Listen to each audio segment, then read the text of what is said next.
Hello everyone, good morning! So, andito ako ngayon sa aking halaman. Okay, so mag-harvest po ako kasi nagmamature na po sila. So, kailangan na po silang i-harvest upang mag-regrow ulit. Okay, so ganyan lang po. By the way, magvo-voice over lang po ako kasi po maingay po dito sa aming mga paligid. May mga nagmu-music and then mayroon ding mga sakyanan na madumadaan kasi katabi po namin yung daan. Okay? So, ganyan lang po. Kailangan ko po mag-voice over upang hindi po ako makopyright. Okay. So, ganyan po ang pagha-harvest. And then, kailangan po na may maiwan na kunting mga dahon, mga stem, upang mag-regrow siya. Hindi kaya lang ubusan ng dahon. Okay, so ito na naman ang isang misitira. Okay. So ayan. Yan po. So another misitira, another pot.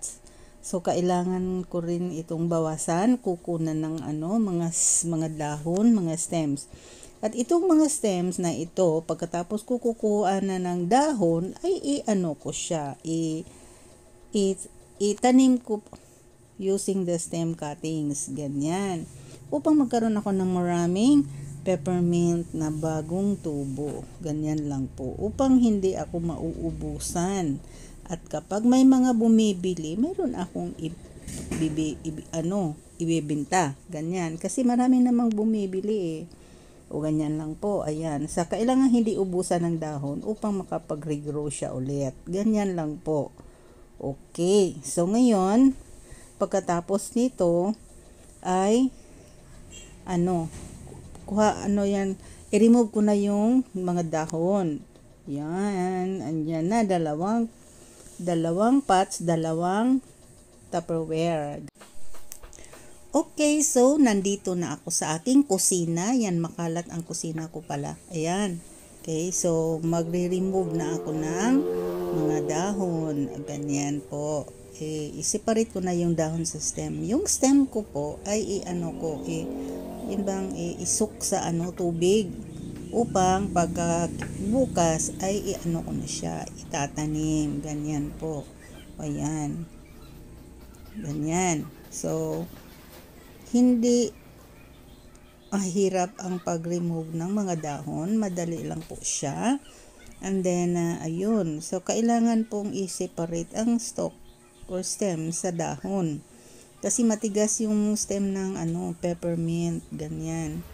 And then, itanim upang magkaroon tayo ng mga ibang panibagong mga peppermint upang kapag may bumibili, mayroon tayong maibibenta. Ganyan po. So, there is money in gardening. Ganyan. So, kunting tiyaga lang po and then, sipag at gawing enjoyment ang mga ginagawa sa paghahalaman at magkakapera ka rin.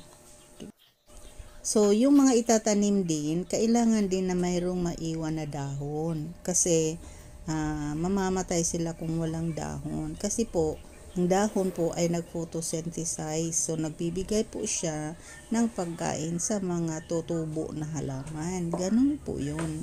Kaya huwag tanggalan ng lahat na dahon. Ganun lang po yun. Okay?